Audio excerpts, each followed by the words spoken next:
Welcome into the Press Row Show. I'm Press Row. You figured that out because you're smart. It's also the name of the show. We are the #1 rated pregame, intermission, postgame show this side of the Mississippi, south of the circle, north of the equator, west of Luxembourg. Russ is out. His wife, Nancy, is getting her master's degree, I believe, today, so he couldn't make it. Well, she's walking. Yeah, she's walking in graduation for her master's degree. So congratulations to fourth host Nancy. She's smarter than Russ. Yes. That's not a small list. Honestly, I'm not ruling out the possibility that he's just using that as an excuse so he could stay home to watch John Cena's final match tonight. You know what?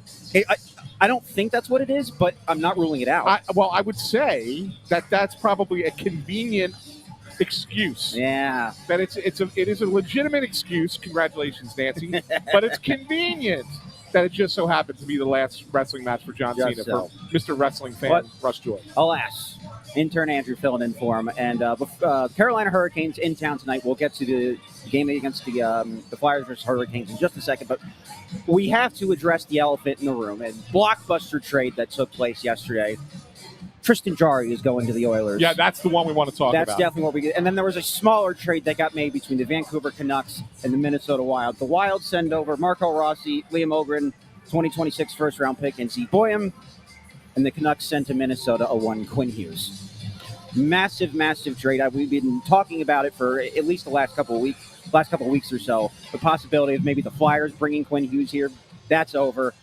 And I'll just say this. You're not going to like hearing it. It is going to fuel the anti-Luchenko people here because a lot of them want I want to address that, but I want to address Kevin first. Okay, go ahead. Because Kevin put out an article, I believe it was Friday morning, right? When you wrote the Quinn Hughes, yeah, it was maybe 5 hours before. It was before the trade, right? Yeah. And then I did one afterwards, kind of looking at this from why weren't the Flyers involved?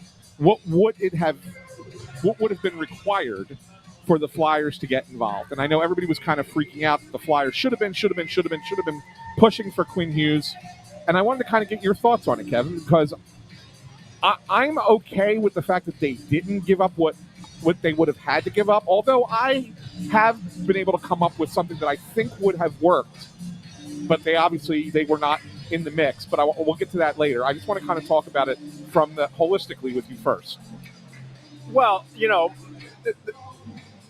my understanding is that it's just not they just weren't prepared to give up high-end future assets for a player like Quinn Hughes, even though he's obviously one of the best players in the world. The way it was put to me was that they've suffered for so long in restocking their system. I think it's 12 players in the first 2 rounds over the last 3 years. 6 of those guys, of course, in the most recent draft. They don't know what these guys are going to be just yet. Porter Martone is obviously trending really well, so he looks like he could be a potential home run. But these other guys, these other depth guys, they don't really know what they're like yet. Even the guys in the previous draft. So, I originally thought that maybe now's the time to give up some of those high-end future assets for a guy like Quinn Hughes. I remember openly thinking, what if the Canucks are going to trade Quinn Hughes before the 2025 draft, do the Flyers give up that 6th overall pick? And it didn't seem like a far-fetched idea to me because we all know at some point they're going to have to make that big trade, maybe more than one of them, probably more than one of them. Right.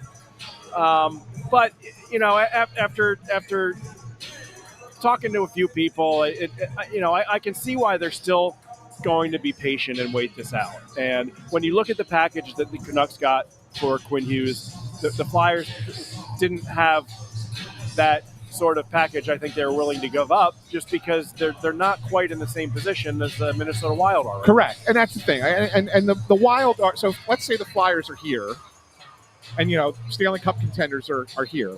The Wild are like here. Yeah. Right? They're between the Flyers and the top of the league. Okay? Yeah. So Minnesota can probably afford to gamble on the fact that Quinn Hughes might not re-sign there and become a free agent in 2 years and give up the package that they gave up because they look at it and say, hey, this gives us 2 cracks at it. Yeah. Right? This gives us 2 cracks at it.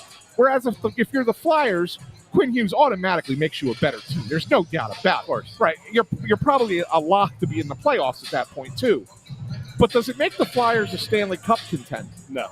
Okay.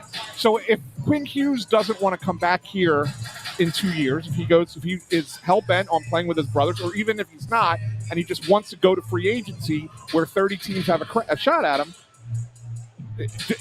are you comfortable enough trading away the future for just 2 years of Quinn Hughes? Yeah. And I think that's where the Flyers balked.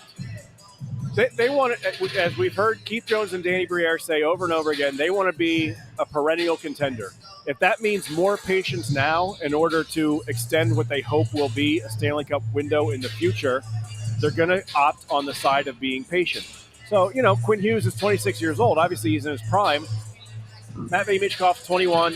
Porter Martone's 19. All these other guys, they have 19, 20, 21, 22 years old. They're going to be patient. They're going to wait and see what those prospects become before they make those sorts of I guess, risky decisions. Frankly. Right. And so let's just put it this way.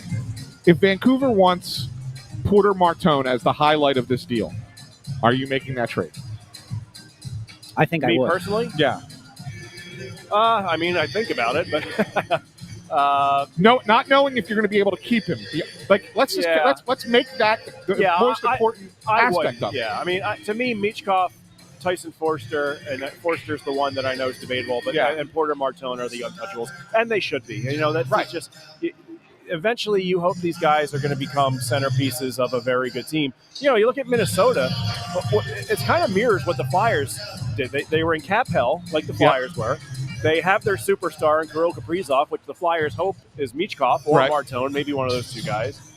And, they've grown from within, and they've developed a lot of their own players, like the Brock Fabers of the world, right? So, that's what the Flyers are trying to do. And then eventually they're going to be in a position where, like we said, they're going to have to make a trade or two. Maybe that happens this summer. Let's see how this season goes. If they get in the playoffs and they, win a round or something, maybe that moves up the timeline for them to make the sort of risky deal that puts them in a position to be a contender. But we'll see. It's still, there's a lot of way to go here. And the second question is, would you trade Michkov? No. Right. Okay. So that's where the conversation has to start. The Vancouver wanted a center. The only way they were coming off of having an NHL center is if you were going to include either Martone or Michkov in the deal. That was it, right? So now ask yourself, are you comfortable moving either one of those players? Yes. For guaranteed only 2 seasons of Quinn Hughes. Actually, maybe only 1 season, because if he tells you he's not going to resign, then you have to trade him away again. I think I would do it. Well, I would roll the dice and do it. Well, okay, so let me ask you this question. Yeah. I'll pose this question because I think the constant here is they really wanted Boyan because he's probably going to be their next one defenseman. We'll see about that. Yeah. We'll see. I'm not convinced. I've been telling you that's for probably a while. They're probably their plan, though. Then, right? He looks like a guy that was Russian in the league to me. Why he should be in the minors? Yes. He's not been good this year. He's very good offensively, but you know what? And I've said this before, and I'll say it again. There's just as good a chance of Zeev Buium being Shane Gostisbehere as there is of him being the next Quinn Hughes. Okay, fine. But here's my question. When I brought up Luchenko a second ago, because of the anti-Luchenko people, they're anti-Luchenko because they want the Flyers to draft him. And I'm going to hold on. This is where I'm going to push back against it, but go ahead. No, just asking a question here. If the Flyers listened to those people and they drafted Boyan, were the Flyers, with Boyan being the constant, would they have a package that would replicate a Marco Rossi and Liam Ogren with Boyan? Well, so would go there for Hughes. I'm going to give you a trade offer that I think they could have made if Boyan were here. Without Boyan. Oh, okay. Without Boyan. And then I'll get into the Luchenko thing in a minute. Okay. But let's say, Kevin, you tell me what you think about this. Let's say you're willing to trade Tyson Forster. Now, again, that's a tough call because he's probably their most important forward currently, right? That's a tough call. But guys got some injury issues in the past, right? And currently he's injured right now. Could you see a trade where he's the main guy?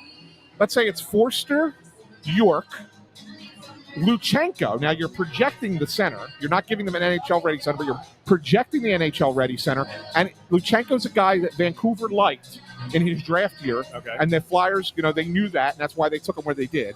They couldn't trade back further because of that. All right? And then you give them 2 of a first-round pick in 26 and 1 of the 2 in 27. So let's say that's your package. Compared to what Vancouver just got, is that something that you could go, okay, maybe I could do that? That's such a tough question. Right? I love Tyson Forster. I get it. To me, that is a guy. You've already got a small team. He's a big body. He plays Yeah. a 200-foot game. He is the kind of guy that Stanley Cup contenders need. Yeah, Those I agree. guys are not easy to I agree find, with the way he's. But if you're Vancouver, put yourself in Vancouver's spot. Yeah. If you are getting Forster, York, Luchenko, and 2 first-round picks. Yeah, I think they would like Minnesota's package better. You still think they would like Minnesota? Because- But it's because- something you think about. Yeah, Okay. I would think about it, but I think the Bouillon is obviously that's what the deal is. Whether this is a good deal or not for Vancouver, it's going to hinge upon that, and that's a big risk. I mean, we'll see where this guy. If you go to our website at The Athletic and you look at the various people that did trade grades, there are very different opinions on this. A lot of people, and I read The Athletics, and I'm glad that you brought that up because I felt like most people thought this is a slam dunk for Minnesota, and Vancouver didn't get enough. Right. That and as the word I use to describe it, that it's mildly underwhelming. Yeah. For Vancouver. Yeah, I mean, Marco Rossi's a good 2C. Yeah, he's what he is. He's a middle 6 center. Yeah, if he plays for Vancouver as a number 2C for the next 6 years and Bouillon develops, not even into Quinn Hughes, but let's say he develops into a number 1 defenseman and power play quarterback for the next decade, all right, that's actually a pretty good deal. But, right. But you got to hit on both of them, I think. Yeah. In a sense, right? Yeah.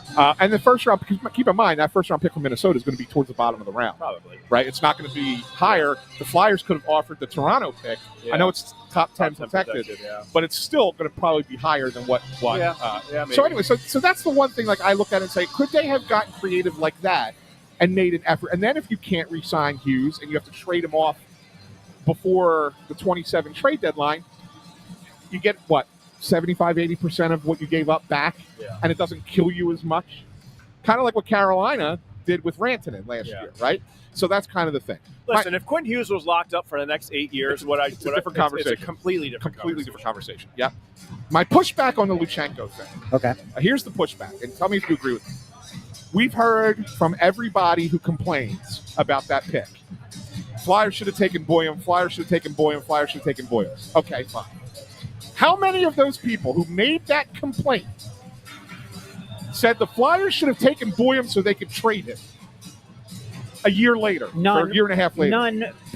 Of course, no. You're never drafting a guy with the intention of just trading him. But I think that those people, in fairness, would tell you it would have been worth it if it meant that he could have been included in a deal that brought Quinn Hughes here. So why is Boyum worth it, but a guy like Martone is not, or Mishkov is not? I think he is. Well, that's you. That's you. Okay, but I would also say this will transition into what you wanted the next topic to be with Kevin. Yeah. I have a queasy feeling about Mishkov. This is a spectacularly bad sophomore slump that he's in right now. Yep. Okay, so I gave you the stat last year that you included in your piece on Patterson. It was the first time I was ever in print. I was so proud of myself. He was the fourth teenager in NHL history, along with Crosby, Kovalchuk, and Nash, to have 3 overtime winning goals as a team. Fast forward to now, he's not even on the ice in overtime. That is alarming. That's why I say I don't think Michkov is untouchable. Martone hasn't even been here yet, so I have high hopes for him, but I don't know. Force, that's why I think Force is probably the only literal untouchable. Okay. But and that's a good point. And I want to talk to Kevin about, because I know Rick Taka talked about this morning. All right. About why Mishkov was not part of overtime. Go ahead. So just to clarify, what I said on after the game on this very show was that Mishkov's not playing overtime, or pretty much not playing overtime. He does get the odd shift here and there because he can't skate right now. And when I say he can't skate, it's not that he could. It's not like all of a sudden he could skate last year and now he can't. But he's certainly behind where he was a year ago, skating-wise, right? That's why they're limiting him. Now, I did say, correct me if I'm wrong, but I did say he gets that shift usually late in overtime. Yes. And the reason he gets the later overtime shift is because now you're getting a second shift for the first from the opposition, right? And you feel like that's an opportunity to take advantage of a tired player on the other side, and Michkov can go out there and get that. Yeah. That's got to be Taka's philosophy, correct? That would make sense. I mean, I watched his NHL Network interview yesterday, and he, again, flat out said he was out of shape when he came to camp. And it was reiterated to me even earlier this week. I think we've all mentioned that, right? We've all reported that he came to camp out of shape. I think we're underselling it. I think he came to camp in drastically bad shape. Yes. And when that happens, you're perpetually behind the 8 ball because guys are ramping up. Now, we're getting into December here, so he should start to come around a little bit. But He even said it, and I give him credit. He said he's got to stick around for the Olympic break, and that's where I think we're going to be talking about this up until the Olympic break. Yes, and then that moment from coming out of the break till the end of the season. That's when we'll know. That's going to be a huge. That's when we'll know. Really, exactly. Yeah. That's when we'll know about Mishkov. I know you got to run. Last thing I wanted to ask you about. So, we make this argument about why Mishkov's not out there, but the Flyers do let other players go out there who aren't the greatest skaters, like a Sean Couturier, right? Yeah. Like Dvorak's not the greatest skater. He's so fine. He's okay. He's average. Why is it okay for those guys to go out there, but not Mishkov? Because they have equity and they, have been making plays 5-on-5 on a fairly consistent basis offensively. I think Konechny's kind of driving Tocchet crazy a little bit, to be honest. Yeah. Even before, but he can skate. At least he can skate. He can, right? and he obviously can produce offense and at a rate that's much higher than Michkov's right now. So, and plus you have to think about in the room, right? Like Konechny's a guy that his teammates love, and if Tocchet's benching him for long stretches of the third period in the overtime, I mean that's not going to sit well with the team in general. Right. So it's different than a young player.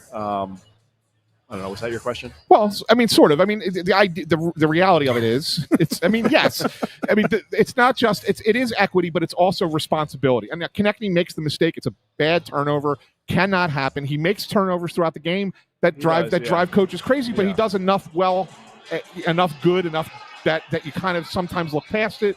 Sometimes you roll your eyes. But the reality of it is that you look at a guy like Couturier and you say, he's far more defensively responsible than Mishkov. When you're playing a 3-on-3 game, he wins face-offs. He wins the face-off. Like, there's things about his game that make sense to put him out there. Yeah. Whereas Mishkov, he turns the puck over in regular game. I mean, he gets himself in bad position. Yeah. Or he makes a pass to a teammate who gets in trouble because of where he made the pass to him at, right? I mean, there's a lot of little things that I guess maybe you don't see on TV when you're watching it that are driving the coaches nuts. I would put him out there more for 3-on-3 though than he has gotten. I will say that. I do think he should be out there in overtime a little bit more than he is, just because you're it's such a crapshoot 3-on-3, right? Well, they're not good 3-on-3. So trying something different would not be the worst thing in the world. It wouldn't. And if he scores an overtime winner, look, he scored that goal in Nashville however many few weeks it was ago. Yeah. And he looked rejuvenated. He looked like he had confidence. He's making plays. Yeah. So at some point, it might be a good idea to put him in a position to score an overtime winner because it might give him a boost for the next 2 or 3 games. It and might. then maybe he gets on a roll. So it might. But if he makes the mistake, Kev, you know what'll happen? They'll blame the coach. They'll blame the coach. I guess. Right? Yeah. It's not his fault. It's the coach's fault. But anyway, I know you got to run. Okay. I appreciate your time. Guys. Yep, Thank you, Kevin Kurz, The Athletic. Be Thanks, sure to check Kevin. him out. As always, good stuff.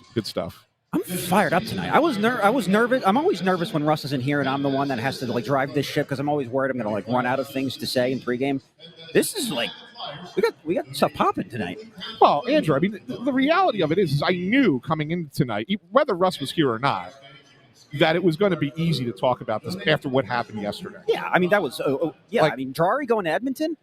That's the second time I made that joke. By the way, was it funnier the second time? I said that to Bundy, I don't know, 3 weeks ago, I guess it was. I said, Penguins, even though they're playing well, they're going to trade Jari to Edmonton. And I think Edmonton's making a big mistake there because I don't think that's enough for them. I just don't. What do you mean enough? So what's been the reason Edmonton's not won a Stanley Cup? Right, goaltending, agreed. Okay. But he's an upgrade from Skinner, absolutely. Okay, but how much? Is. But how much? You got to start somewhere. I mean, you're going from here to here. You're nowhere near up here. And Edmonton needs a better goalie than Tristan Jarry. They really do. They're not going to win a Stanley Cup with Tristan Jarry. I'll say that right now. And if I'm wrong, you can all kill me, when it happens. But I never would have thought with Skinner either, and they got to within a game 2 years ago. Yeah. What was the was it 5 or 6 last year? 6 last year. Okay, and then the year before that was 7. Yeah. So, I don't know. Yeah. By the way, I disagree with you in your tier rankings. I actually think this trade makes Minnesota the 4th best team in the whole league. They're still behind Colorado and Dallas. And then 3 I have Vegas. And Minnesota is so not and then Carolina would be 5. If you're 4th in the conference, why would you do it? Like 4th in the conference, but also 4th in the league. Okay, it's competitive. You have to make yourself as competitive as possible playing in the Western Conference. If this was a team in the Eastern Conference, Minnesota was a team in the Eastern Conference, like a Carolina, for example, yes, or a Washington, who I honestly thought was the team that had the best chance of getting Quinn Hughes. I thought Washington made a lot of sense. Like, if you're one of those teams, yeah, because the East is wide open. So you can vault yourself to the top. Minnesota made themselves a competitive team and a really good team, but you didn't vault yourself to the top of the conference. You put yourself in the conversation a little bit, but I don't know. I don't think they're beating Dallas or Colorado. That's the thing. They're going to end up losing in the first round because they're going to have to play the Stars.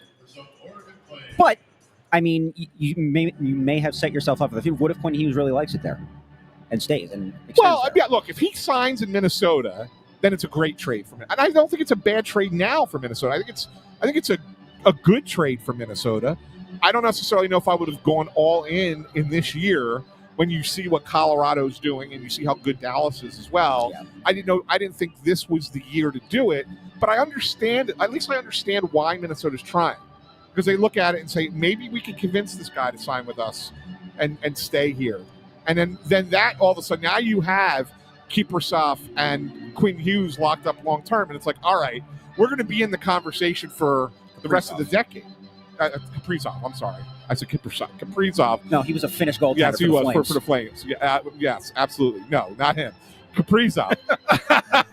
I was like, what? Yeah, no, thank you. I was like, is his son playing in the league now? He's probably old enough at that point. No, but then at least that point you're looking to say, for the better part of the next decade, we have one of the best defensemen and one of the best forwards in the NHL. Yes. Right? But there's no guarantee to this. And so that's why I question it just a little bit. It's not a bad trade for Minnesota. Is there also a but possibility? It's also a risky trade for Minnesota. Yeah, absolutely. Is there also a possibility that when I said that I have a sneaking bad feeling about Michkov, is it possible that Minnesota has that same feeling about Blaine? Yeah. I think maybe he may not be it. Yeah. There's a lot of people who don't think he may be it. There's a reason he fell to where he fell to in the draft. Like, that's the thing that a lot of people fail to realize. It's not like you looked at this kid and said, "Oh, he is a guarantee," right? Read that. I'm not criticizing them for just pushing their chips in. Russ, go enjoy. See, he's home. He's home. You're right. This isn't about Nancy. He's got his hustle, loyalty, respect shirt on. This isn't about Nancy's graduation and walking. That already happened. It's done. He's back home, and he's got his feet up on his Barca lounger, and he's waiting for John Cena. You're 100% right. 100% right that Russ is blowing us off tonight to watch wrestling. That's it. I'm convinced of that. I was kidding, Russ. He's not. I was kidding. I'm not. There we go. Congratulations, Nancy. Yeah. So, all right. So, I mean, that's basically that. Speaking of defensemen, though, I will say this. A guy that the Flyers have probably been missing for a while. I read a report. The Flyers' upcoming road trip, Cam York is going to be joining them. Yeah, I think York plays tomorrow, as a matter of fact. I think so. Murchison's in the lineup tonight. Okay. I think this will be his last game. I'm pretty sure. I don't know this with 100% certainty, so don't quote me on it, but I'm pretty sure the plan is York to play tomorrow. And then so that would clear out Murchison, and then I think Risto plays on that road trip as well, if not right after it. But I think next week is when Risto's going to play, and so that would probably knock Juleson to the 7. I think Zamula, I wouldn't be surprised if before they waived him, he went on a conditioning assignment with the Phantoms. I think that's a possibility just in case there's an injury. You need to keep the guy around, right? You buy yourself a couple of weeks with that as well. So I think that's a possibility. So I think that's kind of what you're looking at. But I wouldn't be surprised if your 6 defensemen, at some point on that road trip, include both Cam York and Rasmus Ristolainen. All right. So does that mean Murchison, does he go back to Lehigh Valley also, or is he going to stay here? And just he'll go back to Lehigh Valley. Okay. But they like him. They like him. Like, they've liked what they've seen. I like him too. Yeah, they've liked what they've seen. I think that they are mildly surprised by what they've seen. How old is he? I forget what his age is. He's young. He's young enough. 23. Okay, I'm going to say. All right. 24. One of those. I think he's going to. But I think you look at Murchison and go, one day he can replace Nick Sealer. Interesting. Okay. Like, I look at that. That's the kind of guy I think he is. All right. Right. So, So yeah. So when is And your to answer Greg Mack's question, just to answer it, it's totally about depth. You're right. You're right, but it's totally about depth. Like if you have the opportunity to buy yourself, a couple more weeks, and that gets you to the holidays, you're not allowed to trade anybody or move anybody during the holiday break there, right? Whatever. You could get yourself basically to the end of the month and not have to waive anybody. And in case someone gets hurt, you still have a body. That's the only reason. There's no doubt Zamula is behind several people on the depth chart. But you also don't want to just give away a body just to give it away. Okay. Right? So that's the answer to that question. So when's your next Snow the Goalie radio at Chickies and Pete's? Wednesday in Drexel Hill. Drexel Hill, Pennsylvania. Okay. Yeah. My birth city. Yes. The reason I say that is because you guys do a segment on that show, a sponsored segment about the Flyer of the Week. Yes. So we still have a ways to go until we get to next Wednesday. Correct. But as of right now, the answer to that question, I think, is a no-brainer, and we don't talk about it a ton on this program, so we'll give him his flowers now while he's earned it. I think it's Christian Dvorak. Oh, my God. I tried to give it to him this past Wednesday, He's been great. I got shot down. Was that with JJ? No. This past week, okay. I was in Florida. Oh, that's right. Yeah. Right, and Russ and Bundy were in Northeast Philly at the Chickies and Pete's on Roosevelt Boulevard. And I went with Dvorak, and who did they go with? They both voted against me. I can't remember. I'm trying to remember who they picked. But I mean, so back-to-back games with multiple points. I went back and looked at the game log of his entire career. Yeah, that's just the third time his whole career that he's done that. He's been tremendous. Like you got to go back to April of 2022, the last time he did it when he was playing for the Canadians. He's been the most underrated player on this team. I like him. Yeah. And here's the thing: I've seen a couple of people out on in the Flyers Twitterverse. My favorite place, talking about the Flyers should trade him now because you get maximum value for him now. I'll tell you right now that if you got a number one pick for Scott Lawton last year, you can wait till March and get a number one pick for Christian Dvorak if you're not in the playoff race at that point. I think that they will be, though. I do too, and that's why you hold on to him. That's why you don't do it now. But if for some reason, for whatever happens over the course of the next 2 months, if you kind of fall out of the race and you do need to sell, you can then sell Christian Dvorak at the deadline and still get a first-round pick. Okay. Yeah. But I don't think that's not their intention. Their intention is to compete and be part of the playoff race. And like they are right now, and I think Christian Dvorak is a guy that fits into this system very nicely. Okay. So goaltending-wise, Urson getting the nod for the Flyers. By the way, the Flyers got lucky that they're not facing this new guy for Carolina, Brandon Bussey, who's on a generational run. There'll be more on him for the first intermission stat. Yeah. So they draw Peter Kochetkov, I believe his name is. He's in net, and then Urson playing for the Flyers. Yeah. Can I interest you in a theory that I have with Urson? Go right ahead, yeah.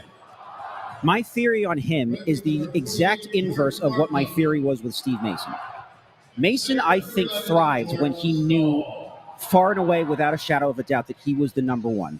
And he didn't have to worry about Michael Neuver. Michael Neuver, when he was here, was a very, very, very capable number two. Yeah. And when Neuver was healthy and playing well, Mason started to struggle, I think, a little bit. And then whenever Neuver would get hurt, that's when Mason stepped his game up. And if you go to that 2015-16 season, when Neuver was hurt basically the entire month of March and then early April, Mason had to play basically every single game just to get the Flyers to the playoffs.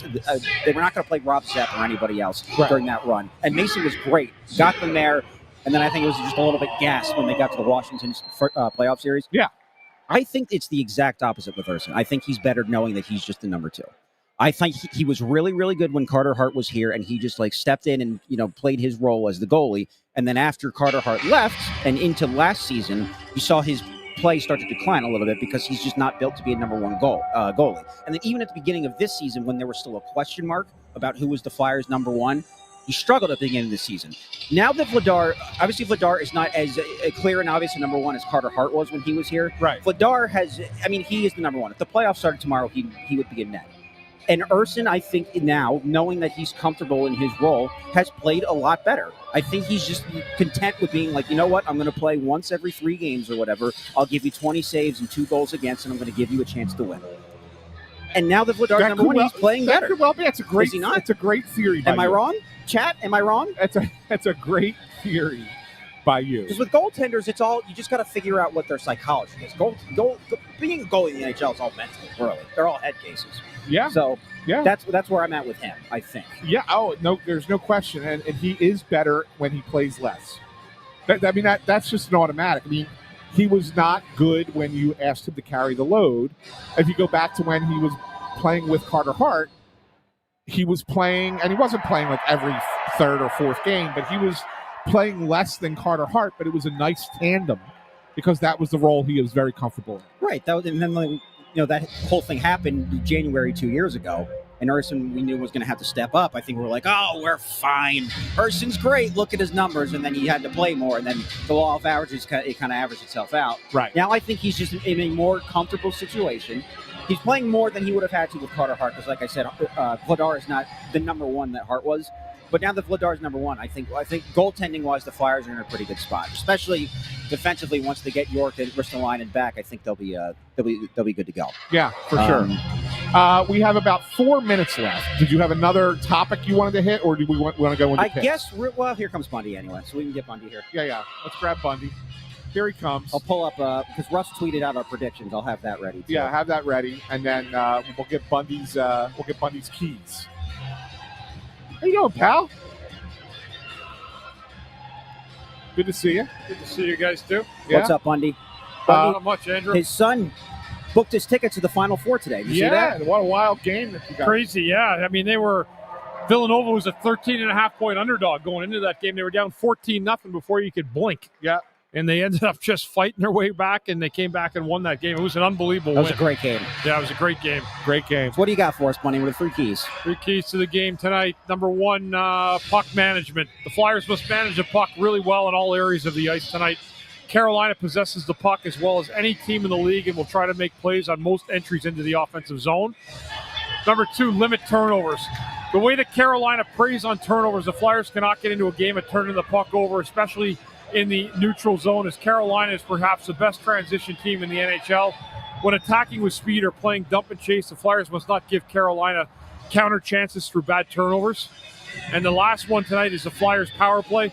The Flyers power play really struggled to generate quality looks in the last game, making it easier for opponents to defend the perimeter. The Flyers were gifted a late power play against Vegas with a chance to win the game on that power play, and it amounted to nothing at all. Quite simply, the Flyers need to simplify the power play to find some offense or at least gain some offensive momentum. For the season, the Flyers have slipped to 23rd in the NHL in power play success, 17.3%. Over the last month, in 13 games, the power play has only connected on 4 of 32 opportunities for 12.5%. It's got to be better. Penalty kill as well needs to be better, but power play, real emphasis on that tonight because it cost them the game last game out. You talked about puck possession at the beginning. You know what Carolina does that the Flyers also do? What's that? They dump and chase well. Yes. Right? And I know people hate the notion of that, but these are 2 teams that are top 10 in the NHL in retrieving pucks that they chip in. Yep. Yeah, right? They do a great job of having the puck hanging onto it and making plays with it. Yeah, and so the Flyers also are top 10 in the league, and we've talked about this before, in stopping other teams from getting the pucks that they dump into the zone. Yeah. So it's a strength versus a strength tonight. Yeah. Yeah. Should be interesting. All right, we've got about 1:20 to go. Let's get to the picks. What was Russ's pick? Russ went 3-2 Hurricanes. Okay, what did Andrew go? I went 4-3 Hurricanes. Okay. Bundy? Did I do 3-2 Flyers, right? You did, yes. Yeah. And I went 4-3 Flyers. So we have... I think they split these 2 games. Yes, 2 for the Flyers and 2 for the Hurricanes, and 2 of the same scores, 4-3 and 3-2. Yeah. So the likelihood is, barring something crazy, the likelihood is one of us is going to be walking away tonight with 2 points, I think. That's fair. I think that's going to happen. That's fair. Yeah. All right, so... Yeah, 45 seconds. I'll just sign us off now. We'll be back for first intermission. I have my stat of the night. Hopefully the Flyers get off to a good start in this game because Carolina's a tough team, so they're going to need it. And we have to celebrate a birthday at intermission. That's true. We'll get into that at first intermission. Bundy's birthday eve. Yes, it is, apparently. How do you feel? Same as I did yesterday. That's good. That's good, Bundy. All right. Like the video, share the video, subscribe, retweet, whatever Russ says. We'll talk to you in just a little bit.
Welcome back in to the Press Row Show. This is the number one rated pregame, intermission, postgame show this side of the Mississippi, south of the Arctic Circle, north of the equator, and I believe also west of Luxembourg.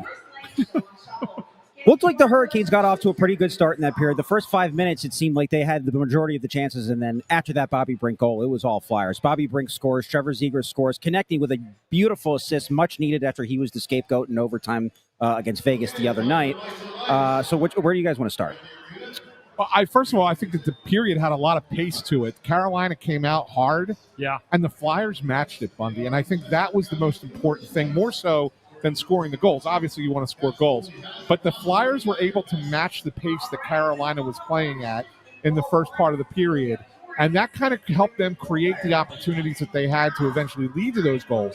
I was pretty impressed by the way the Flyers matched them, stride for stride. Carolina came out gangbusters the first 5 minutes, and I think that the Flyers defensively made some pretty good plays, and Urson made a couple of good stops as well to keep things at bay early. But the Flyers have attacked the middle of the ice tonight. They've gotten bodies in front of the net. Bobby Brink's goals because he got to the middle, took that shot. There was a screen in front of the net, and then connecting with a beautiful pass to Zegras in front where he seemed it through two guys' sticks right onto the paddle of Zegras, and he knocked it in upstairs past Kuchekko. But it was a good period by Philadelphia. They did a lot of really, really good things in that first period, and things they'll want to continue to do in the second and third. I think you got to give credit to Urson, who weathered that storm. Yeah, pardon the pun. Weathered that storm in the initial onslaught by Carolina. Seth Jarvis, who, by the way, is having a great season so far for Carolina, was loose on a breakaway. The first, minute and a half, Urson came up big and stonewalled him. Right. And, Bundy, you said one of your keys was Flyers penalty kill, right? Yes. Great power penalty play. kill. Power play. Oh, power play. damn. I'm sorry. Yeah. All right. Penalty kill was good, though. Yeah, penalty kill needs work, too. It's only been at 70% in the last 13 games, too. So that was a good start to get that penalty killed off. And a couple people are mentioning Ty Murchison. Made a couple of nice plays laying out to block cross-ice passes near the net, right? That would have created great chances for Carolina down low. He's held his own here, Bundy. I mean, he's going to probably get sent down in the next couple days, I would think. I think this is his last game if York comes back tomorrow. Yeah. But he's giving the Flyers something to think about. There's no doubt. At least they know they have something down the road that they can go to or someone that they can make room for in another season. It'll be hard this year with the amount of bodies and the log jam at defense for him to stay up here. But I think he's done a really good job. He's made about 2 or 3 really solid defensive plays in that first period. Hit a couple of big hits that period. Murchison had one. Juleson had one. Yep. Garnett Hathaway had one. I think that the Flyers playing a little bit physical game with Carolina as well. I won't say it was the best period of the year, but it was certainly up there. It was right there. It was as one of the, I think one of the better periods. There was a lot, as you said, a lot of pace to it that whole period by both teams. Carolina, as we talked about pregame, they're a really good puck possession team, and I thought the Flyers did a good job kind of hemming them off of that a little bit in that first period too. Not to rain on the parade here because the Flyers are up 2-0, but I think we got to talk about everything good, bad, and ugly. Not the best start for Matvei Michkov in this game. No, I mean he took he had a couple turnovers early, and then the penalty. And Bundy, we've talked about it repeatedly with him. He's behind the play and he just reaches his stick out and trips a guy. Yeah, that's got to stop. Even if you're behind the play, skate back into the play. He takes a lot of ticky-tack stick infraction penalties. Yeah. He's got to get away from that because it really does hurt the team. It takes a flow out of the game. Yeah, it definitely does. And look, they killed the penalty off. It's fine. It's okay. It's not the end of the world. It's just that it happens too much, and that's got to be a little bit of a concern. So Russ claims that he's not. He put in the comments in pregame that he's not watching wrestling. So he says. I think he stayed home tonight to watch wrestling. So if you're joining us late, tonight is John Cena's very last match in WWE. He's announcing his retirement after this. Russ says he's not watching. But you know who I bet you is watching? His ex-wife, Nikki Bella. No, I would assume, even though they're not married anymore, she's probably still watching to support him, right? No, she's here at the Flyers game. She's here.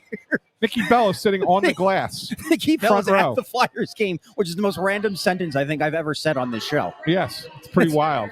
It's pretty wild. What do we got here? What is this coming in? Oh, my goodness. Oh, no. Oh, Bundy. You guys didn't. Oh, Bundy. Don't blame me. I didn't know. Look at this. We got to get this on camera. You guys are killing me. Happy birthday, Bundy. Look at this. Look at this. They brought you a cake. They brought you a cake, Bundy. Happy birthday. Let me make a wish here and blow those candles out, my friend. Blow those candles out, yes. Attaboy. Attaboy. What are you, 40? I wish. 54 tomorrow. 54. Oh, that's young. Look I'm at young. that. Young at heart. That's the new 49. I'll be 84 in 30 years if I make it that long. So wait, they brought That's another cake. way to look at They it. brought cake but didn't bring anything to cut the cake or serve the cake. Well, we'll have to You got to eat it whole. What am I supposed to do with this thing? You got to eat it whole. Let me text them back. They- They brought a cake. Want me to just do a karate chop? I think With my at this hand? point, yes. I got to find out. I'm going to text them right now. Thanks again. However, we have. Oh, there she is. Oh, here she comes. Okay. Oh, never mind. she's Well, when coming. you asked for the cake, Yeah, did yeah. you specify you also wanted silverware? Well, she's bringing it out. It's Okay. right there. She's bringing it now. So. She had to carry it. I guess she couldn't carry everything at once. I get it. That's all right. It's fine. Good work by Lauren Caranda, who helped out really. I came a in lot with earlier this. and I saw Lauren and she goes, "Happy birthday, Chris!" And I'm like, "How the hell would she know it's my birthday?" Well, because I set this up Because last you game. set this up. She Yeah, read there your you go. Thanks, Wikipedia page. Anthony. Yeah, no problem. No problem. Take care of my I'm own. honored. I'm truly honored, and I feel special. So thank you guys. There I you really go. do. Thanks all the fans for wishing me happy birthday too. Yeah. Thank you guys. I know it's a day early, but we weren't going to be together tomorrow, so I figured this would be the best way to do it. So, good stuff. Good stuff. All right. Intern Andrew. Yes. Hello. It's time for the stat of the night. I haven't done a Zegers one in a while, and I think it's fitting because he did score in that period. That's his 12th goal of the season. Yeah. He's Yeah. now third in the NHL in goals among players that are on a brand new team this season. Okay. Oh, okay. Other two, Chris Kreider for Anaheim and JJ Peterka he's on Utah, right? Yeah. Utah. They both have 13. And then for Okay. Carolina, like I said, the Flyers avoided Brandon Bussey. I know he's not playing tonight, but do you know what Brandon Bussey's record is this season? I don't. The other Hurricanes goal. Oh, he's 10-1, right? He's the first player in NHL history to win 10 of his first 11 starts. Yeah. And I think currently, right now, I assume he'll play tomorrow. Yeah. If he wins that game, he'll match Cam Ward for the longest winning streak by a goalie in Hurricanes history. Wow. I think Ward did it in the 08-09 season. That's a heck of a start. Yeah. 27 years old. It took him a while to get up to the NHL level, but then he's making his mark. Sometimes, man, goalies are late bloomers, Bundy, right? They can be. He clearly is at 27. Yeah, no doubt. He's had a great start to this year.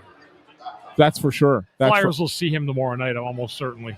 Yeah. I'm guessing. Yeah, it'll be Vladar versus Bussey tomorrow. I want to get into the two goals because I think that there were two really nice plays that were made there, Bundy. You look at the Brink goal, and Zegers just drops him the puck, whatever, it's fine. But he notices that Carrier is skating hard toward him, so he uses that speed that Carrier is using to his advantage. And Who's this again? It's Anthony? Bobby Brink. Bobby Brink, yeah. And he slams on the brakes and cuts back Yes. to create ice for himself. Yep. And he's able to get off a great shot. I think that's a really savvy play in the moment by Bobby Brink. Yeah, I was downstairs behind the facing the net towards the way they scored. Yeah. And you could see when he got to the middle, that whole top shelf was wide open. Yeah. And he ended up seaming it perfectly. There was a screen in front of the net, too. It was a really great goal. It Really great. really was.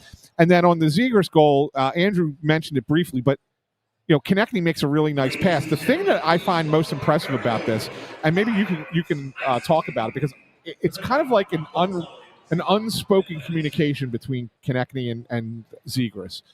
Konechny gets the puck behind the net, and he looks up, and he makes eye contact with Zegers. Zegers does just a little head nod, and you can see it's almost like they designed this, and maybe they did.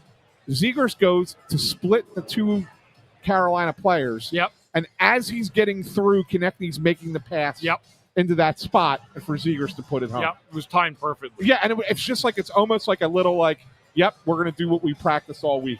Yeah. Kind of thing, right? I mean, that's what it is, right? Yeah, beautiful play. It's Beautifully a really seam pass. Yeah, it's a really, really nice play all the way around. So credit to them, credit to everybody. I mean, I thought it was a really good period by the Flyers. Yeah, it was. They played a very, very solid, strong period, especially after the first 5 minutes. They really, I thought, took over the period and started playing. Got some good hits in. They did a lot of really, really good things that first period. Konechny must have been chomping at the bit to get back at it tonight, because that must leave such a sour taste in your mouth for 48 hours. The way the game ended, not only did he turn the puck over, but like Eichel posterized him with those moves and then set Stone up. I have to imagine that's a tough pill to swallow, and then you're the most motivated person in the building the next game to try to redeem yourself. And I think he did. So good for him for getting back on the score sheet. You ever had that happen where you made the boneheaded play that cost the team the game at the end?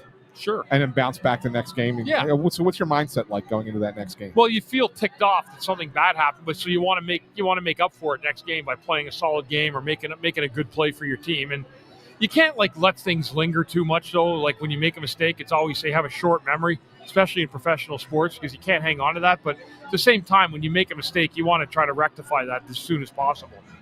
And he certainly did do that with that second on the second goal. He made a beautiful pass. Yeah, I love Tony Louis putting that up there. Sorry. Right? But Andrew, the funny part about it is he says they're not even on the screen at the bottom right, and yet right next to it. I just put him on because he said that. Oh, I'm sorry. Look, I'm distracted. I'm in this chair now. I'm a little bit distracted. I'm sorry. Jeez. I mean, what has he said that's been so brilliant that had to be on the screen? Nothing. Ever. I'm going to say Can't wait till he calls in on Wednesday. I'm going to say something really brilliant. Yeah, what's that? I think Hathaway's getting his first point of the season tonight. I'm feeling it. Oh, my. I am feeling that. That it. is sticking your neck out. Well, you better put a bet on that then. You've got to get some good money for that. Could you imagine? That might not even be on the board. Can you go on DraftKings and see? Go on DraftKings and see, just out of curiosity, anytime point or whatever it is, at least 1 point in the game, and see if Garnet Hathaway even shows up. Because if he does, I got to bet it's like I like the way he was moving around that period. 75-1 at minimum. I like the way he was moving around that period. Yeah, he's been close the last few games. He's been around the net. He's had a couple shots and stuff. It's a brutal number to have if you're Garnet Hathaway, to have a big 0 on the board for the year. That's hard to do. That is hard as a forward. I mean, it's not as hard for a defenseman, right? But it's certainly hard to do as a forward, even if you are on the fourth line. That would be so. Just a point, right? You're not saying the goal. You think he's just going to get a point, and you got 40 minutes left. So it's even that. So that number might even go up. Yeah, he's not even listed. He's not, huh? Yeah. Well, that's disrespectful. I mean, he's on the team still. He can't get a point DraftKings? Let me try FanDuel. My point is the reason that it's not available is because so few people are going to bet on it that a payout is going to cost the sports book, like legitimately. Sounds like they're worried. Yeah. I doubt it's on FanDuel either. You got him on there? No, these are just the Hurricanes players. Okay. How do I get the Flyers? Yeah. Oh, there you go. All right, 4 minutes to go here in intermission before we kick off the second period. Bundy, so far, how have they handled your three keys? Good. The Flyers have not turned the puck over too bad.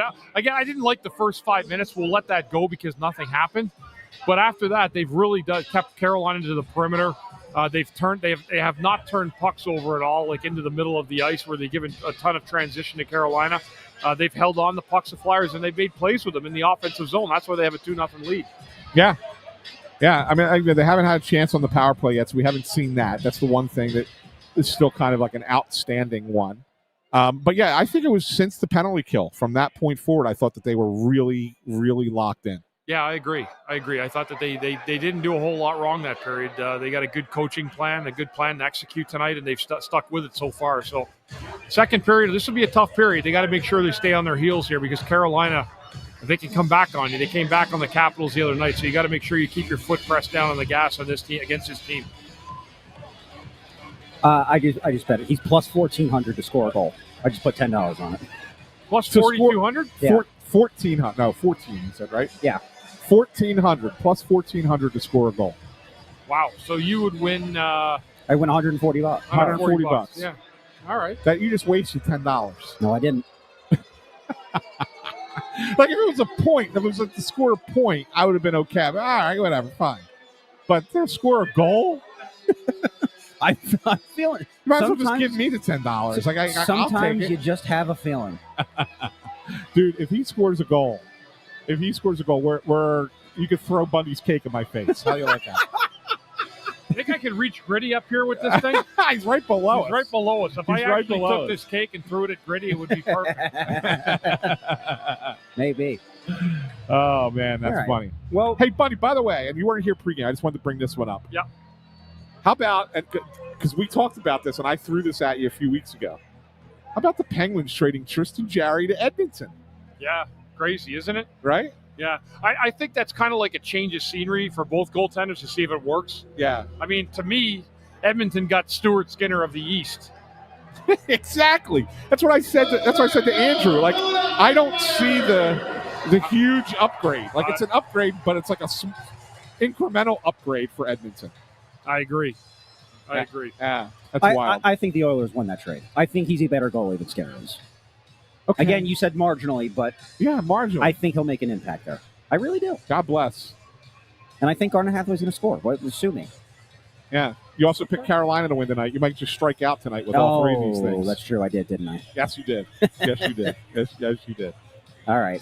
Bunny, is there anything else you want to get to in the last 75 seconds? No, we're good. We're good. I got to go cut this cake. So Happy I'll use the birthday, extra Bundy. minute. We love you. We love you here on Snow the Goalie. So second period's about to start. We'll be back for second intermission. I'll have my trivia question ready, and we will talk to you probably in like 44 minutes is what I'm guessing. Something like that. All right. I'll see you in a second.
Okay, so that period wasn't as fun.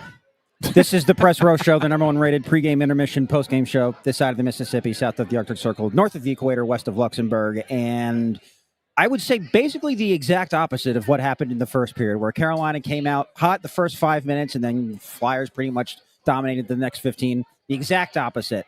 Took Carolina, it took them actually like 5 minutes and 7 seconds to finally get their first shot that period. After that, it was just off to the races. Nikolai Ehlers scores the first goal for Carolina. Bad turnover by Murchison, and then Alexander Nikishin point shot ties it 2-2 now. And Momentum is wearing a black, red, and white jersey right now. Yeah, and I'm kind of stunned that the Flyers outshot Carolina that period, Bundy, because it felt like the entire period was in the Flyers' end. It did. It felt like there was just a lot of heavy pressure on the Flyers that period. And it was. Andrew's right. It was kind of started off like the Flyers had a good beat to the start of the second period. And then after about the 15-minute mark, Carolina just dominated the rest of that period. I mean, they really did dominate in many ways. Puck possession, chances down low, keeping pucks in. They drew another penalty, even though it was a delay of game by Zegras. They still forced them to shoot that puck up over the glass. That was a good period by the Canes, and as a result, we're tied 2-2 here at the end of the second period. Yeah, a lot of mistakes that period. Yeah. Just not great. I mean, I thought that obviously Andrew talked about Murchison had the turnover that led to the first goal, but I also thought Sam Ersson should have made the save on that goal. Yeah. Emil Andre had a rough period. I think he had a couple of turnovers. He had a really bad one. Jackson Blake was wide, all alone at the doorstep. Ersson at least made that save. Yeah. Then you also got to remember, Gostisbehere rang one off the pipe. Yeah. So, I mean, this could really be a 4-2 Carolina lead if the Flyers weren't careful there. Yeah, it just started to look ugly. I lost audio here in my ear. I don't hear anything. Okay. We back? Yeah, that's a little better. Yeah, you got one of the bad headphones. Okay. You hear now? Yeah, I do now. Okay. Yeah. It was just not a good period for the Flyers. Like all around. I can't sit here and tell you I looked at it and go, oh, well, he had a good period at least. No. It just was just a lot of the penalty kill. You want to look for a positive? That was good. Penalty kill was a good penalty kill. Yeah. That was good. Amazingly, Carolina operates at just a 15% power play. Yeah. For the year, but the Flyers had a great kill. That was a key kill for the Flyers. End of the second with a penalty, 2-minute power play for the Canes, and they killed it off. You didn't want to make that 3-2 late in the second. They're a knockdown team when they have a lead after 2. Yeah. The other thing I think we do have to mention, right at the end of that period, it looked like Owen Tippett blocked the shot. I saw him shaking his left hand after that, so I guess that's where the puck got him. And then Greg Mack put in the comments right before we went back on the air, he went right to the tunnel. So that could be He did, and I was watching. We don't get replays here in our perch. As great as it is to watch a game from here, we only get what they show on the scoreboard. But diagonally from where we sit, they have all the bank of televisions in what used to be the sports book over here. Right. And on one of the feeds, I happened to glance over, and I saw Tippett going down the tunnel, and the camera shot that they showed, he looked like he was in pain. He looked like he was grimacing a little bit when he went down. So we'll see. I mean, could be nothing. Could be just, have to. Sometimes you get a stinger when you get a shot. It hurts for a little bit, and then you're able to come back after a few minutes. So hopefully that's the case. Yeah, so it could be that. So, don't want to speculate, but it definitely, you definitely got to hope for the Flyers because, look, I know Tippett has been a little bit, up and down at times this year for the Flyers. He's a streaky player. Very streaky. But you can't afford to take him out of the lineup, right? If it's something that's a little bit more serious, you need him. Like you need him to be out there because when he's going good, he's good. And I'm not certain that you have somebody tailor-made to step into that role, waiting in the wings. So, by the way, this comment here saying the Flyers looking very slow tonight. I think there's a combination of that and the Hurricanes are just a really, really fast team. They are. They have been under this Brind'Amour Moore regime. Yeah, the Hurricanes play very fast, and that's why I was impressed by the first period because the Flyers matched their pace in the first period. Didn't come close to matching their pace in the second period. Just didn't. They have to get back to that in the third period because if you're chasing the game the way they were chasing it in the second period, they're going to lose tonight. They're going to lose this game. And right now they have a shot still. But they got to play a lot more like they did in the first, and not at all like they played in the second. So. Yeah. 2 former Flyers, by the way, on the Hurricanes blue line. The other one we haven't even mentioned, Sean Walker, playing tonight. Yeah. I guess the not noticeable again, meaning a good thing from him. So, so good period from a good game so far from Sean Walker, I guess I should say. Yeah. It just bothers me that this happens to Erson. He gives up a goal that he probably should have made the save on. Yeah. And then all of a sudden, Bundy, he just kind of looks skittish out there after that happens, right? Like it's almost like he had supreme confidence before that, gives up that goal. You see the reaction. He's kind of mad with himself. And then everything feels like it's like collapsing on him all at once. Yeah. From that point forward. Yeah, it looks like it gets so hard, right? Yeah. And it shouldn't be. Things happen, mistakes happen. You got to let them go and move on to the next shot that you face. And those are the things that I think have kind of hampered Sam in his career. He's let in that one bad goal, that you can't let in. And that was that first shot by Nikolai Ehlers. Yeah. Yeah. Greg Bondarenko question here. Will the Flyers travel to North Carolina tonight or tomorrow? Tonight. Yeah, right after the game. That's what I figured. Yeah, you get on the plane. Philadelphia to Raleigh's not a bad flight at all. No, it's an hour. Not even. Yeah, it's an hour. And that's including taxiing, right? That's including the taxi, yeah. Yeah, that's taxiing. But they'll leave. Usually teams leave. I say usually, almost always, teams leave the night before. You have to be there the night before a game. If you're available to be there, you have to be in the town on the night before the game. Yeah, the only time, it can conceivably be different is if it's like, the little trip up to Jersey or... And even then they do go in a day early. Yep. But if something were to happen, like they could potentially go that morning and still be okay to play the game that night. It's a night game tomorrow? 5 o'clock. 5 o'clock. Okay. 5 o'clock. Yeah. So, but yeah, they're almost always there the night before. 99.9% of the time. That's what I would think. What's the cutoff distance wise between plane and bus ride? Well, they would train up to New York or New Jersey. What about Washington? Train. They get a charter train. Okay. Yeah. It's Amtrak, but it's a charter train. I'm learning. Yeah. I think they're the only three that everywhere else they fly. They fly to Pittsburgh? Yes. Okay. Pittsburgh's another one that's 45 minutes up and down. Yeah, another easy one, yep. Yeah. So. They bus to New Jersey. Do they bus to New Jersey? They bus to New Jersey, yeah. They don't take the train into Newark? Never. No, always a bus. Okay. Yeah, train to New York, train to Washington. Yeah. Want to do trivia? Yeah. Oh, that's right. I've got to do trivia. Yeah. Oh, we got to play him in, Bundy. He's just two are an instrument shy today. Boom, boom, boom, boom.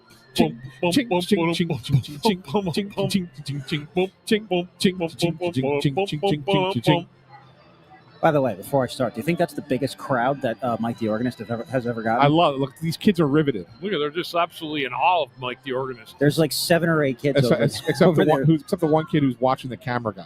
Look at Mike over there playing with his organ. That is unbelievable. Look at him go. He sees me looking at him now too. What a professional! He sees me, but he's still jamming away on that keyboard. Look at him go. That guy can play. All right, what do you got for us? So this trivia question is also accompanied by, I think, a funny story. Okay. So February 22nd, 2007. Okay. I was still living in North Carolina at the time. I know I've told you that before. Yep. The Hurricanes are the defending champions at this point, and the Flyers are the worst team in the entire league. That they believe by that point they had already traded Forsberg, I want to say. Yeah, I think so. Yeah. So, didn't have really high hopes, but my dad did take me to this game. And I'm in my Flyers jersey. Yeah. And we get to our seats watching warm-ups for a little bit, and I was like, well, before the game starts, why don't we go down to the concourse, because I wanted nachos. And my dad wanted a soda or something like that. So we get our concessions, and we're walking back to our seats. Yeah. And the stairwell going up is completely empty except for me and my dad. And all of a sudden, we hear like these footsteps, and they are going fast, like someone was in a hurry coming down the steps. And you know who turned the corner? It was Stormy the Ice Hog, the Hurricanes mascot. Oh, okay. Sees me in my Flyers jersey and just stared me down for it felt like hours. I'm just standing there in my Flyer. I'm 11 years old at this point, just holding my nachos, and but it's one of those weird things because it's a mascot, so you don't really see facial expressions. It's just like what the hell the hat is or the headpiece is, and it's just like, yeah. But he's just staring me down. That's good. It's good. That's a good one. So it's a trivia question about mascots? No. Oh, you just wanted to tell that story because they're playing the Hurricanes. Point being, in that game. Oh, okay. You should have ripped the mascot's head off. I probably should have. Who were the two goalies and who had the overtime winner for Carolina? When? 2007. February of 2007. So if it was after the deadline, could Marty Biron have been the goalie for the Flyers? I don't know. I'm just going back to my first year out. So it wasn't Marty Biron. Was it Nitty? Antero Niittymaki. Okay, so that was the other. So Niittymaki was the goalie. This Carolina goalie is incredibly niche. Incredibly niche. So okay, so it wasn't Cam Ward then. No.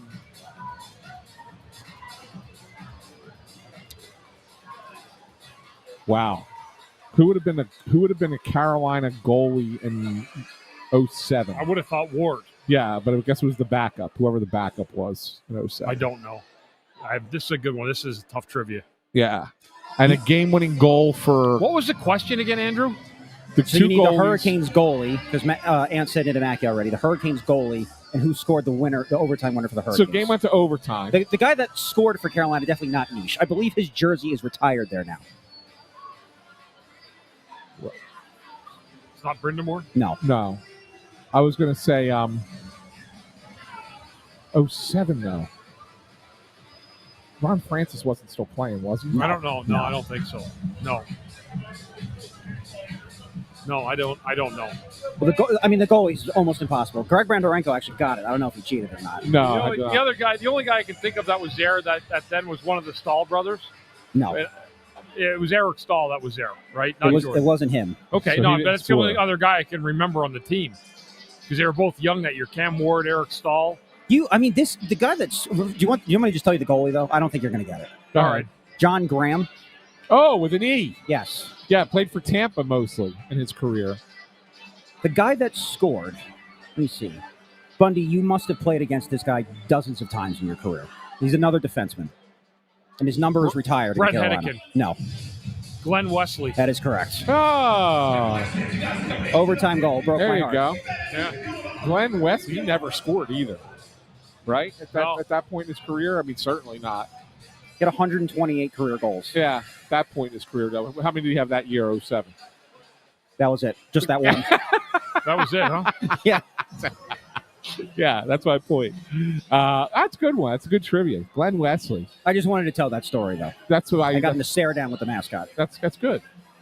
That's good. Creepy thing, huh? Good stuff, stare down. It's just a big pig. It's an ice hog. Stormy the ice hog. I don't think an ice hog is a thing, is it? In real life, I would imagine not. Yeah. No, probably. I don't think that's an actual animal. So I'm gonna go off the rails here for a couple minutes. Has nothing to do with hockey, but I wanted to get you guys' opinion on this. I was going to save this for Russ, but then I'll forget in 2 weeks when we next play again. So I'm not gonna wait. So we know Russ isn't here tonight because his wife Nancy graduated or got her master's degree, and so she walked at graduation today, which is awesome, right? Good on Nancy. My Maria's son Mark, my stepson, he was supposed to have I think it was a dentist appointment or something today. Chose to reschedule his appointment because his puppy, his dog, graduated from puppy school. Oh. And they have a graduation ceremony for the dog. Wow. How ridiculous is this? What, like he was being trained? Like, yes, he was being trained, right? He's being trained, and they had like a graduation ceremony from puppy school. Cap and gown? I don't know. I wasn't there. I refused to go. My wife said to me, she said, hey, I might go down to South Philly because her son lives in South Philly. Mark lives in South Philly. I might go down to South Philly to go see, the dog's name is Cannoli, okay? To go see Cannoli's graduation ceremony. And I was like flabbergasted by this, that you're canceling appointments because the dog is graduating from puppy school. I mean, it's not that hard to reschedule a dentist appointment. For puppy school graduation? It's a big moment for Cannoli. Yeah, people with their dogs are like their kids, I know. What's the breed? Tony Lee thinks it's a Chihuahua. No, it's not a Chihuahua. It's a Oh, it's a mutt, but I'm trying to think of what the two. I don't want to say. I don't want to guess the wrong thing. I don't want to say the wrong thing. You don't want to offend it? I don't think it's going to hear this. No, but I don't want to say the wrong thing. I don't want to just say what like. I'll get yelled at if I go home and I said the wrong kind of dog. Just say a breed. It's fine. It's a small dog. It's not a chihuahua. It's not a tiny dog. Schnauzer? No. It's like it's a half. It's like a half one, half the other. All right, we'll think about it. I'll find out. I'll have to text my wife, and I'll already post. Bundy, how important are the first 5 minutes of the third period? Really important in this game tonight because it sets a tone for so much for the third period, for the game tomorrow. This is a monster third period for the Flyers, and they need to get on their forecheck like they did in the first period. Start getting on bodies, putting people through the boards, and get after the puck in the offensive zone. They didn't do enough of that period. They did too much puck watching. They got to get back to basics here this period and turn this ice into hell for Carolina. It may be up to just one man, John Garnet Hathaway, with the game-winning goal in the third period. All right, players are coming back out in just a second. We'll be back for postgame. Are you staying up here or are you going down? I'll stay up. All right, so we got a three-man panel for postgame. We'll put 10 minutes or so, put a bow on this, and then that'll be the end of the homestand. Can you believe it? 6 games already. We completed just about. Quick, yeah. Time flies when you're having fun. All right, so stick around for just another half hour, 40 minutes or so, and we'll be back for postgame. Hopefully, talking about the Flyers getting 2 points against the first-place Carolina Hurricanes. We will see you in just a little bit.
All right.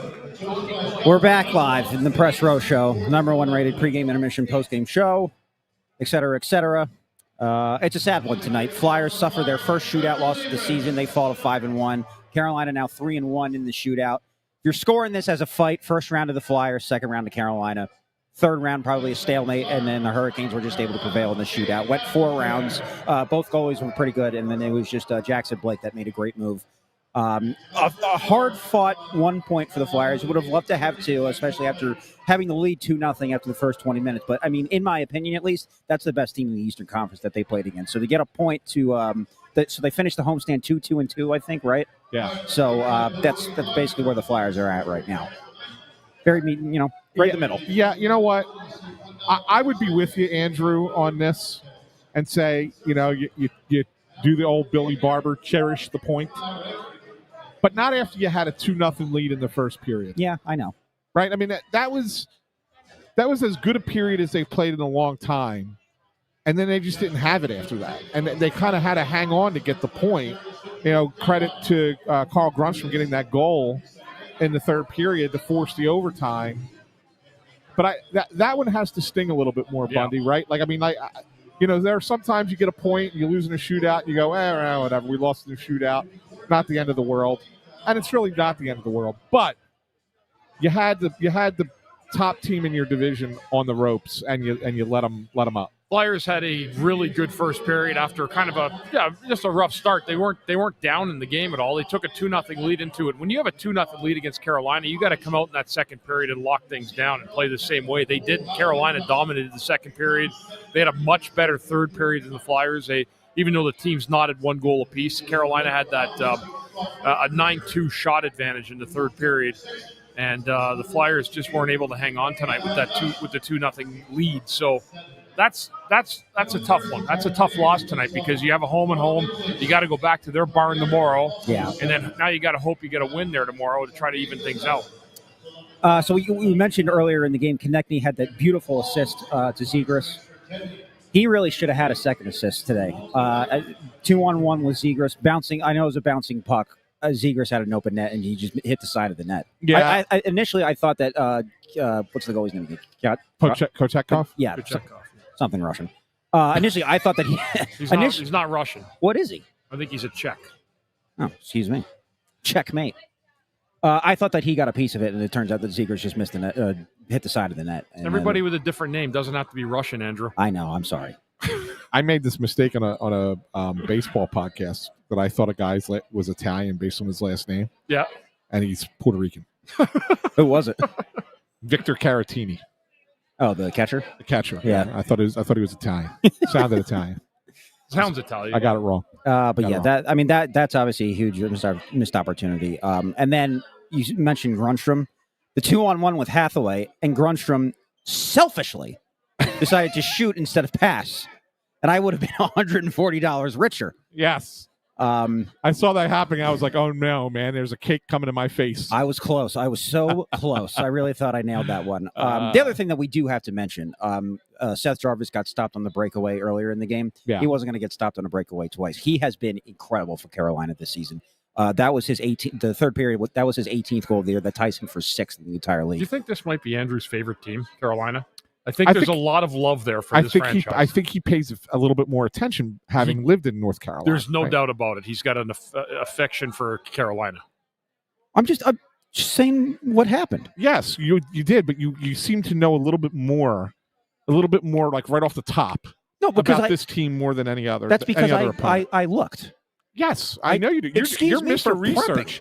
We love your research. You're phenomenal. You're doing a great job tonight. You're killing it. You're killing it. I just think that you put a little bit more spunk into the research when it comes to the Carolina Hurricanes. He's a Carolina fan. Sure. You were there at the Cup in 2006. I wasn't actually at the game. Yeah, but you were there with your stuff on and all that. And I did get 2 points tonight, by the way, in the standings. Yes, you did. Do you know Carolina, guys? I can't remember the number what tonight was. Tonight is either they've won their 9th straight or their 10th straight in Philadelphia. I don't know if you guys knew that. Yeah, I did not know. Yeah. Did not know that. That did not come across my desk. Yeah. You want another interesting stat, actually? Shane Gostisbehere with that assist. He's now playing at a 1.05 points per game clip this season. Cale Makar is the only defenseman in the entire league with a higher points per game this year. Wow. Yeah. He used to play here, Shane Gostisbehere. Remember that? Yeah. Probably could have used him in the 3-on-3. Because you know who kind of stinks at 3-on-3 now? Matt Beachcoff. Only had one shift. Wasn't a good one in that 3-on-3. Bad pass right at Owen Tippett's skates. Yeah. Turn the puck over. I mean, yeah, Carolina. They dominated possession in the overtime, and it's like night and day watching the Hurricanes and Flyers in 3-on-3. The Hurricanes are just masterclass in passing in the 3-on-3. Yeah, I was surprised they didn't score. I'll give Urson credit for that at least. Yeah, on the whole, Urson had a decent game. I mean, like I said, that first goal, I kind of think he should have stopped. I take that away. And I think he had a pretty solid game. Made a number of. He didn't have to make a lot of saves tonight, but the ones he did were really good chances by Carolina. And then look, I mean, I made 3 stops in the shootout too. Well, 2. The one, 2 of them Carolina dumped in. Yeah, the one is a complete flop, yeah. Right? But and that's a great move on the final goal there. Yeah, Carolina's just a legit. They're legit. They may be the best team in the East this year. It could be, yeah. They could be. Yeah. It's hard to tell. I think the East is a little more wide open than the West. Obviously, the West is very top heavy, and then there's a big separation. The East, I think the teams are a lot more close together. But that team plays.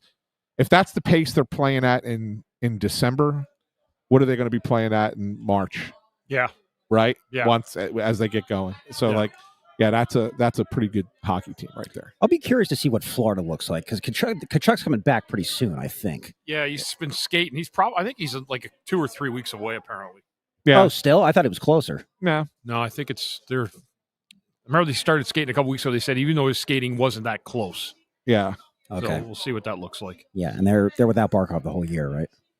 Yes. Yeah. Okay. So yeah. They've been uncharacteristically bad. Are you guys buying Boston as a real team? No. I didn't think so. No. Yeah, I think it's I think Carolina, Detroit probably. No. Toronto, another team that's really been struggling. I'm surprised at. Yeah, I think Washington's going to make a move or two before the deadline and kind of be in the mix again. They have a kind of a belief that they want to give one more crack at it for Ovi. So I think you're going to see Washington kind of get in the mix. Mike, get some cake, Mike. And then I think there's a possibility. I mean, look, the Devils should be better, but they can't score without Jack Hughes. No, they're having a hard time offensively. They won today 4-1 against Anaheim. But... Yeah, they did win today. So but that's like I said, the East is a little bit more open to me, not like the West. So. Yeah, I think the Flyers can navigate the East in the playoffs if they get the right path. Let's not overdo it. I think they have. I'm going to overdo it. Yeah, well, you bet $10 on Garnet Hathaway to score a goal tonight, he would have. You like burning money. I mean, and he would have if Grunstrom wasn't so selfish. Yeah.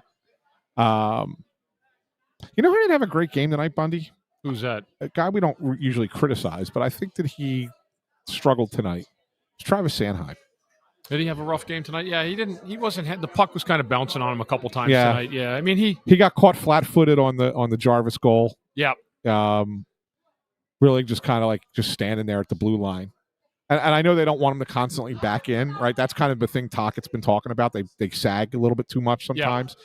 I think just on that one he just got caught flat-footed. Yeah, that was a nice stretch pass. Yeah, it was. I mean, Again, just wanted to kind of point it out. It's not the greatest game from Sandy tonight. One last thing, just more on the it's Flyers adjacent, I guess I would say. Yeah. And then we'll get out of here because I think it's supposed to start snowing here soon. Yeah. So a couple days ago, Canada announced their 27-man World Junior Training Camp roster. Mm-hmm. Artone obviously on it, Luchenko obviously on it, my guy Gavin McKenna on it. Jack Nesbitt was not. And I thought as the 12th overall pick in the draft, he would have at least made that. Is that surprising that he wasn't on it? Because I was surprised by it. Depends what they're looking for and what kind of player they're looking for. He may play more of a suited game to like what the NHL is than what international World Juniors is. Okay. Like I think he's going to be a good pro. But sometimes those guys, even though they get picked, 12th overall, he should make it because you get picked 12th overall. Sometimes they're not cut out for that style of game. Yeah, but there's also a couple players from last year's draft class that were on it also. Like Right. McKenna was last year, or no, not yet. What am I saying? I don't know. I don't know what you're saying. I'm tired. What I think is interesting, Bundy, this year is they didn't have like a camp, and bring extra guys in, and then like they're going to cut down. Right. They pretty much just named the team this year. Yeah, they did. Right. That's They a little have, bit different than what they've done in the past. They have Martone in the top line today. Yeah. At least starting off anyway. See where they go with that. Yeah. Be interesting tournament this year. December 26th it starts. Canada, the first time in its history they've gone back-to-back years without even medaling. So I'm sure they'll be looking to get the monkey off. Flyers Purgatory said Luchenko was skating as the extra man today in the line combos for Team Canada. Yeah, that's who I was talking about. He was in last year's draft, not McKenna. I just had a major brain fart. Do you guys have anything else, or are you good? No, I mean, look, I kind of felt like tonight was going to be the win. I think I said I always thought that they would split with this team. These two games, I think they let the split. They let the win slip away tonight. I'm worried a little bit about tomorrow. They didn't have a lot of juice there in the second and third period. Carolina was really just outskating them. I worry that when they go down to Raleigh, that they're going to be outskated a lot, Bundy, tomorrow night. Yeah. Third and four nights with travel against that team. That's why I think this one hurts more. This was a tough one because you want to get the first end of the home and home. That's why you get a point, which is great. They ended up earning that because they scored that third goal because they only had 2 shots in the third period and they made the one count to tie the game up to at least get it to overtime. But a disappointing result, nonetheless, for sure. So we're not back here until a week from Monday, right? It's the last game before the holiday break. Yeah, we only have one game until Qatar. Yeah, it's who are they playing? Vancouver? Yeah. Yeah, the 22nd. I'll be in my elf costume. Yeah. I'll have and then Qatar comes in January 6th. That's 2 games away from us for now. So yeah, the next 3 weeks we have one game. So as much as we've seen each other so far this season, it's going to get lonely. Yeah, it is for a little bit. Yeah, it is. And we'll still have the Wednesday show. Don't forget, Wednesday, come out and see us, Snow the Goalie Radio, live at Chickies and Pete's in Drexel Hill in the Pilgrim Garden Shopping Center right on Route 1. We'll be out there next Wednesday, 6 p.m. start time for that show. Come out and say hi. That's Drexel Hill? Drexel Hill, yeah. Okay. Yeah, we've done that one. We did that one back in end of October. Yeah. That's the last time we were out there. Yeah.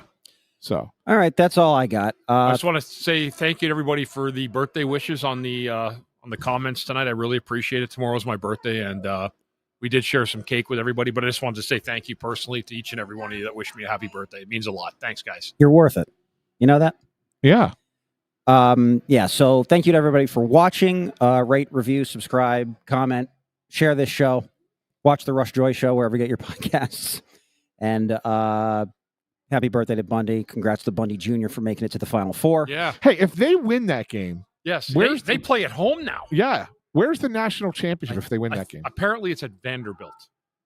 It's in Nashville. Okay. So that's what my son told me today. Now that is probably take that with 50%.